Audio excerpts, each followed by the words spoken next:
The Indian Army was the principal army of India before independence from the United Kingdom in 1947. It was responsible for the defence of both British India and the princely states, which could also have their own armies. The Indian Army was an important part of the British Empire's forces both in India and abroad, particularly during the First World War and the Second World War. The term Indian Army appears to have been first used informally, as a collective description of the presidency armies of the Presidencies of British India, particularly after the Indian Rebellion. The first army officially called the Indian Army was raised by the Government of India in 1895, existing alongside the three long-established presidency armies.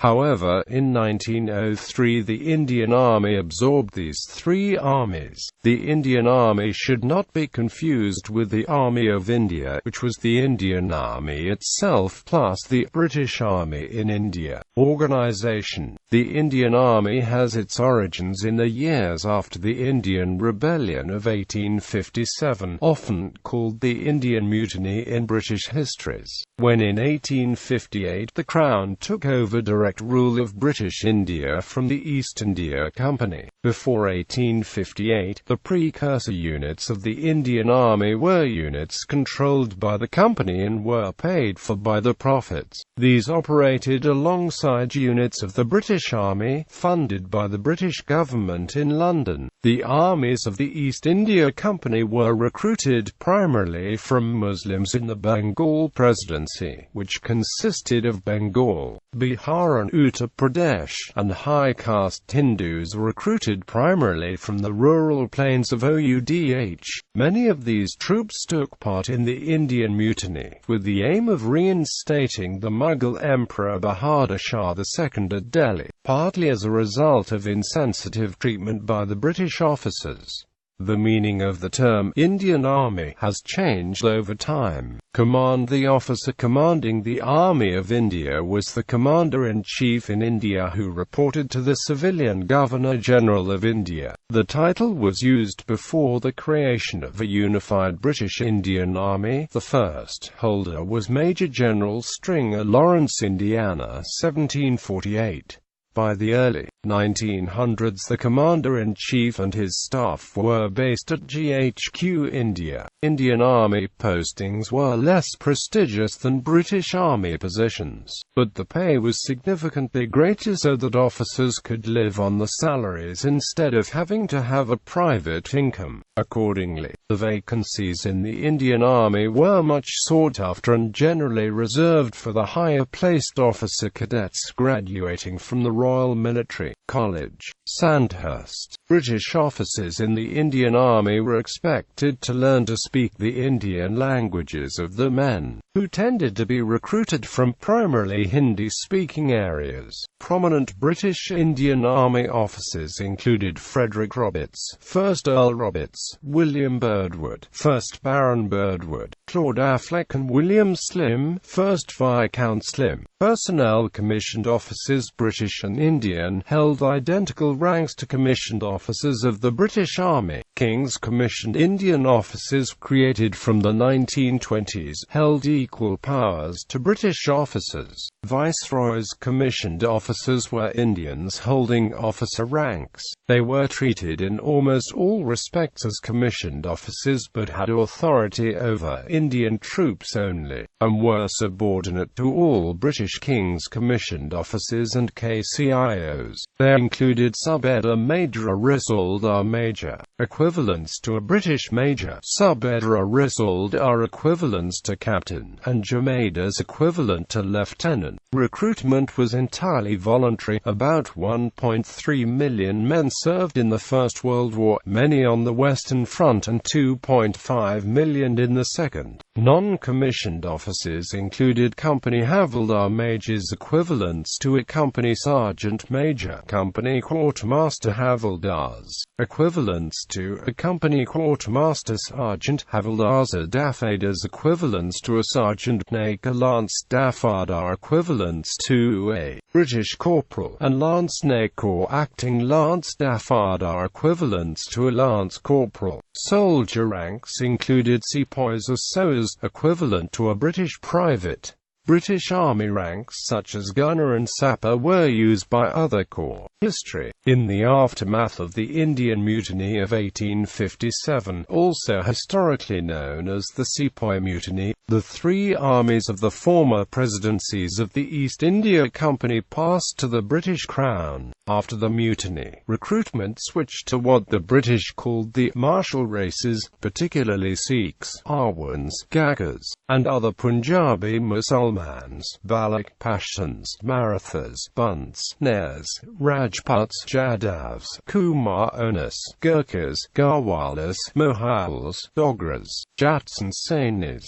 The three Presidency armies remained separate forces, each with its own commander-in-chief. Overall operational control was exercised by the Commander-in-Chief of the Bengal Army, who was formerly the Commander-in-Chief of the East Indies. From 1861, most of the officer manpower was pooled in the three Presidential Staff Corps. After the Second Afghan War, a commission of inquiry recommended the abolition of the Presidency armies. The Ordnance, Supply and Transport, and Pay branches were by then unified. The Punjab Frontier Force was under the direct control of the Lieutenant Governor of the Punjab during peacetime until 1886, when it came under the CNC, India. The Hyderabad contingent and other local corps remained under direct governmental control. Standing high formations, divisions and brigades were abandoned in 1889. No divisional staffs were maintained in peacetime, and troops were dispersed throughout the subcontinent with internal security as the main function. In 1891, the three staff corps were merged into one Indian Staff Corps. 2 years later, the Madras and Bombay armies lost the posts of Commander-in-Chief. In 1895, the Presidency armies were abolished and the Indian Army created thereby was regrouped into 4 commands: Bengal, Madras, Bombay, and the Punjab. Each was under the command of a Lieutenant General, who answered directly to the CNC, India. The Presidency armies were abolished with effect from 1 April 1895 by a notification of the Government of India through Army Department Order No. 981 dated 26 October 1894, unifying the three Presidency armies into a single Indian Army. The armies were amalgamated into 4 commands: Northern, Southern, Eastern, and Western. The Indian Army, like the Presidency armies, continued to provide armed support to the civil authorities, both in combating banditry and in case of riots and rebellion. One of the first external operations the new unified army faced was the Boxer Rebellion in China from 1899 to 1901. Kitchener Reforms. The Kitchener Reforms began in 1903 when Lord Kitchener of Khartoum, newly appointed Commander-in-Chief, India, completed the unification of the 3 former Presidency armies, and also the Punjab Frontier Force, the Hyderabad contingent and other local forces, into one Indian Army, the Army of India. The principles underlying the reforms were that, defensive the northwest frontier against foreign aggression was the Army's primary role. All units were to have training and experience in that role on that frontier. The Army's organization should be the same in peace as in war. Maintaining internal security was for the Army a secondary role, in support of the police. Lord Kitchener found the Army scattered across the country in stations at brigade or regimental strength, and in effect, providing garrisons for most of the major cities. The reformed Indian Army was to be stationed in operational formations and concentrated in the north of the subcontinent. The Commander-in-Chief's plan called for 9 fighting divisions grouped in 2 corps commands on the main axis through the northwest frontier. 5 divisions were to be grouped on the Lucknow-Peshawar-Khyber axis, and 4 divisions on the Bombay-Mahow axis. However, the cost of abandoning some 34 stations and building new ones in the proposed core areas was considered prohibitive, and that aspect of the plan had to be modified. Under the compromise adopted in 1905, the 4 existing commands were reduced to 3, and together with Army headquarters, arranged in 10 standing divisions and 4 independent brigades. Northern Command comprised the 1st Division, the 2nd Division, the 3rd Division, the Kohat Brigade, the Banu Brigade, and the D. Rajat Brigade. Western Command comprised the 4th Division, the 5th Division, the 6th Division, and the Aden Brigade, located in Aden in the Arabian Peninsula. Eastern Command comprised the 7th Division and the 8th Division.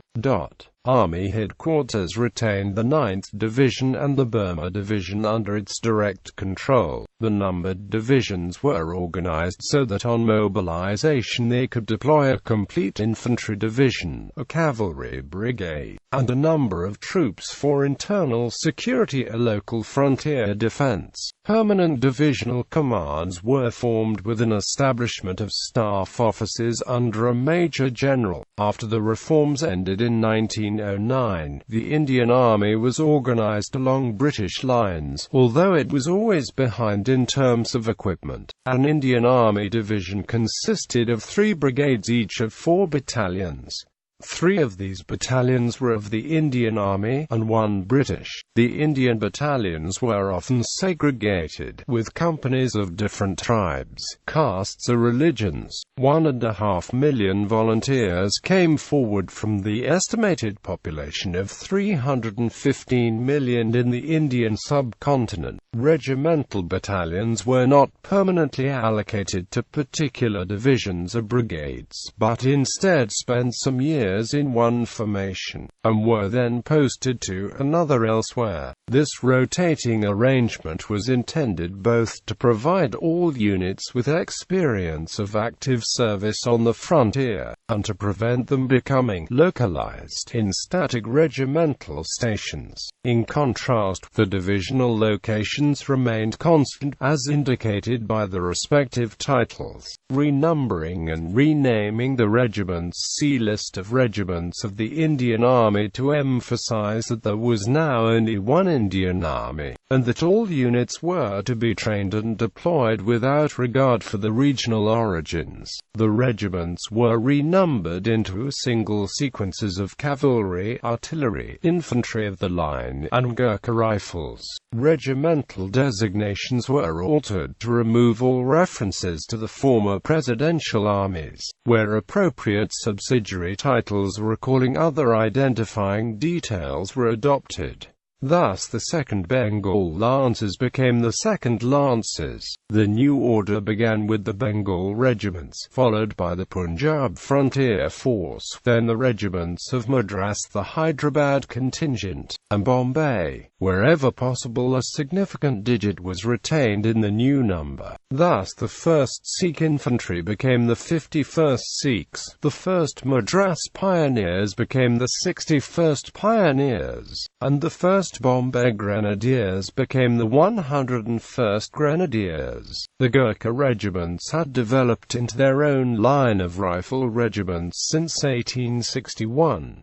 There were 5 of these until they were joined by the former 42nd 43rd and AMP 44th Gurkha regiments of the Bengal Army, who became the 6th, 7th, and AMP 8th Gurkha Rifles. The numbers Chapter 42, 43, and AMP 44 were allocated respectively to the Lion Ernpura Irregular Forces and the Mewara Battalion from Rajputana. The mountain batteries had already lost the numbers 2 years earlier. Under the 1903 reforms they were renumbered with 20 added to their original numbers. The army had very little artillery, and Royal Artillery batteries were attached to the divisions. The Indian Army Corps of Engineers was formed by the group of Madras, Bengal and Bombay sappers in the respective presidencies. The Queen's Own Corps of Guides, Punjab Frontier Force, composed of cavalry squadrons and infantry companies, was renamed the Queen's Own Corps of Guides but stayed numberless. The new regimental numbering and namings were notified in India Army Order 181, dated the 2nd of October 1903. In 1903 the title of the Indian Staff Corps was abolished, and thereafter officers were simply appointed to the Indian Army. A General Staff was then created to deal with overall military policy, supervision of training in peacetime, conduct of operations in war, distribution of forces for internal security or external deployment, plans for future operations and collecting intelligence. Functions were divided along British lines into two branches: the Adjutant General, dealing with training, discipline, and personnel, and the Quartermaster General, dealing with supplies, accommodation, and communications. In 1906 a General Branch was established to deal with military policy, organization and deployment, mobilization and war plans, and intelligence and the conduct of operations. The chiefs of the staff branches answered to the Chief of the General Staff, whose post was held by a Lieutenant General. To provide training for staff officers, the Indian Staff College was established in 1905, and permanently based at Quetta from 1907. With no intermediate chain of command, Army headquarters was weighed down with minor administrative details. Divisional commanders were responsible not only for their active formations, but also for internal security and volunteer troops within the respective areas. On mobilization, divisional staffs took the field, leaving no one to maintain the local administration. Supporting services were insufficient, and many troops intended for the field force were not moved from their old stations into the areas of the new divisional command. These defects became clear during the First World War and lead to further reorganization. The Indian Army Act 1911 legislated the replacement of the Indian Articles of War 1869. It was passed by the Governor-General. It was under aspects of this law that the Army charged defendants during the Indian National Army trials in 1945. It was replaced by the Indian Army Act 1950 after partition and independence. First World War. Prior to the outbreak of the First World War, the strength of the British Indian Army was 155,000. Either in 1914 or before, a 9th Division had been formed, the 9th Division. By November 1918, the Indian Army rose in size to 573,000 men. Before the war, the Indian government had decided that India could afford to provide 2 infantry divisions and a cavalry brigade in the event of a European war. 140,000 soldiers saw active service on the Western Front in France and Belgium, 90,000 in the frontline Indian Corps, and some 50,000 in auxiliary battalions. They felt that any more would jeopardize national security. More than 4 divisions were eventually sent as Indian Expeditionary Force A formed the Indian Corps and the Indian Cavalry Corps that arrived on the Western Front in 1914. The high number of officer casualties the Corps suffered early on had an effect on its later performance. British officers that understood the language, customs, and psychology of the men could not be quickly replaced, and the alien environment of the Western Front had some effect on the soldiers. However, the feared unrest in India never happened, and while the Indian Corps was transferred to the Middle East in 1915, India provided many more divisions for active service during the course of the war. Indians' first engagement was on the Western Front within a month of the start of the war, at the First Battle of Ypres. Here, Garhwal Rifles were involved in the war's first trench raid on 9–10 November 1914, and Khudardad Khan became the first Indian to win a Victoria Cross. After a year of frontline duty, sickness and casualties had reduced the Indian Corps to the point where it had to be withdrawn. Nearly 700,000 then served in the Middle East, fighting against the Turks in the Mesopotamian campaign. But they were short of transportation for resupply and operated in extremely hot and dusty conditions. Led by Major General Sir Charles Townshend, they pushed on to capture Baghdad, but they were repulsed by Turkish forces. In the First World War, the Indian Army saw extensive active service, including Western Front, Battle of Neuve Chapelle, Battle of Gallipoli, Sinai and Palestine Campaign, Mesopotamian Campaign, Siege of Kut, East Africa, including the Battle of Tanga. Participants from the Indian subcontinent won 13,000 medals, including 12 Victoria Crosses. By the end of the war, a total of 47,746 Indians had been reported dead, and missing 65,126 were wounded. Also serving in the First World War were so-called Imperial Service troops, provided by the semi-autonomous princely states. About 21,000 were raised in the First World War, mainly consisting of Sikhs of Punjab and Rajputs from Rajputana. These forces played a prominent role in the Sinai and Palestine campaign. Interbellum, elements of the army operated around Mary, Turkmenistan in 1918–19.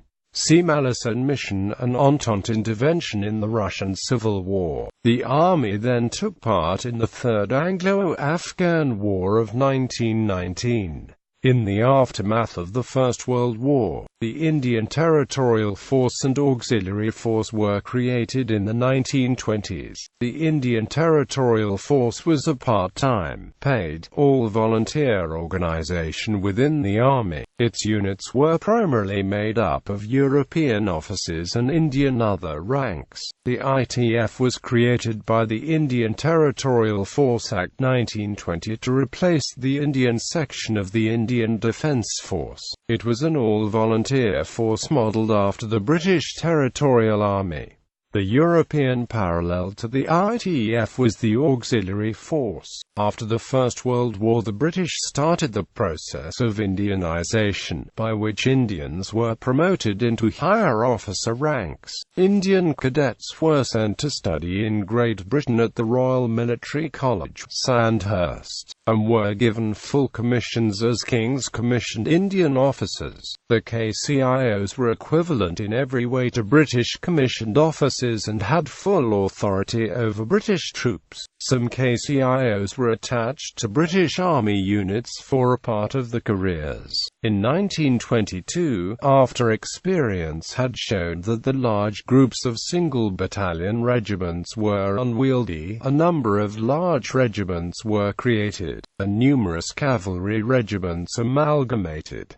The list of regiments of the Indian Army shows the reduced number of larger regiments. Until 1932, most Indian Army officers, both British and Indian, were trained at the Royal Military College, Sandhurst. After that date, the Indian officers increasingly received the training at the Indian Military Academy in Dehradun, which was established that Year: Second World War. At the outbreak of the Second World War, the Indian Army numbered 205,000 men. Later on during the Second World War, the Indian Army would become the largest all-volunteer force in history, rising to over 2.5 million men in size. In doing so, the Indian 3rd Corps, Indian 4th Corps, Indian 15th Corps, Indian 33rd Corps, Indian 34th Corps, 4th, 5th, 6th, 7th, 8th, 9th, 10th, 11th, 12th, 14th,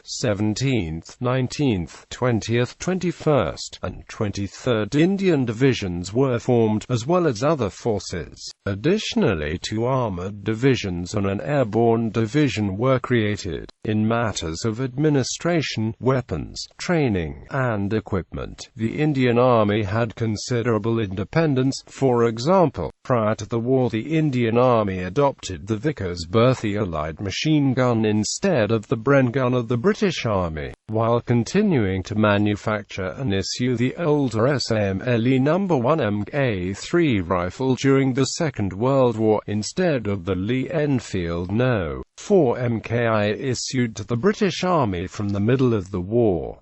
Particularly notable contributions of the Indian Army during that conflict were the Mediterranean, Middle East and African theaters of World War II, East African Campaign, North African Campaign, Operation Compass, Operation Battleaxe, Operation Crusader, First Battle of El Alamein, Second Battle of El Alamein, Anglo-Iraqi War, Syria-Lebanon Campaign, Anglo-Soviet invasion of Iran, Italian Campaign, Battle of Monte Cassino, Battle of Hong Kong, Battle of Malaya, Battle of Singapore, Burma Campaign, Battle of Kohima, Battle of Imphal. About 87,000 Indian soldiers lost their lives during this conflict. Indian soldiers won 30 Victoria Crosses during the Second World War. The Germans and Japanese were relatively successful in recruiting combat forces from Indian prisoners of war. These forces were known as the Tiger Legion and the Indian National Army.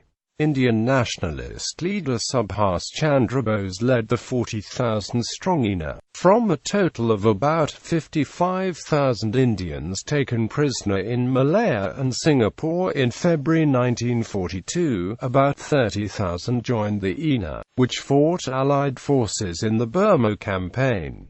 Others became guards at Japanese power camps. The recruitment was the brainchild of Major Fujiwara Iwaichi, who mentions in his memoirs that Captain Mohan Singh Deb, who surrendered after the fall of Jitra, became the founder of the INA. Some Indian Army personnel resisted recruitment and remained POWs. An unknown number captured in Malaya and Singapore were taken to Japanese-occupied areas of New Guinea as forced labor. Many of these men suffered severe hardships and brutality, similar to that experienced by other prisoners of Japan during the Second World War. About 6,000 of them survived until they were liberated by Australian and U.S. forces in 1943–45. During the later stages of the Second World War, for the fall of Singapore and the ending of ABDACOM in early 1942 until the formation of the Southeast Asia Command in August 1943, some American and Chinese units were placed under British military command.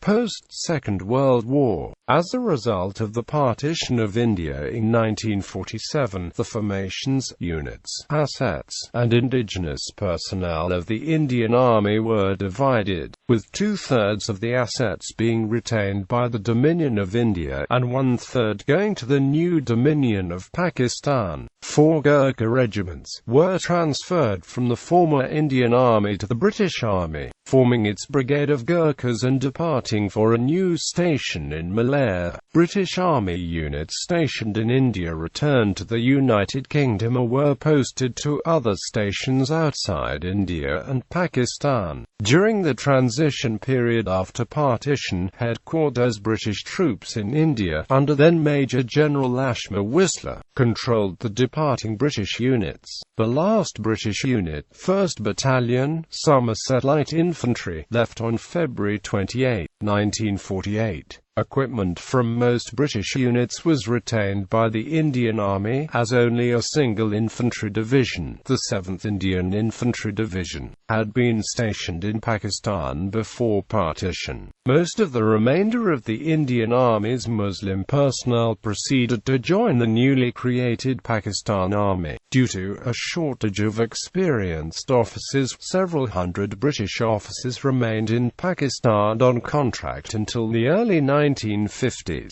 From 1947 to 1948, soon after the partition of India and of the Indian Army, the two new armies fought each other in the First Kashmir War, beginning a bitter rivalry which has continued into the 21st century. The present-day Indian Army and Pakistan Army thus were formed from units of the pre-partition Indian Army. Both of these forces, and the Bangladesh Army which was created on the independence of Bangladesh, retain Indian Army traditions.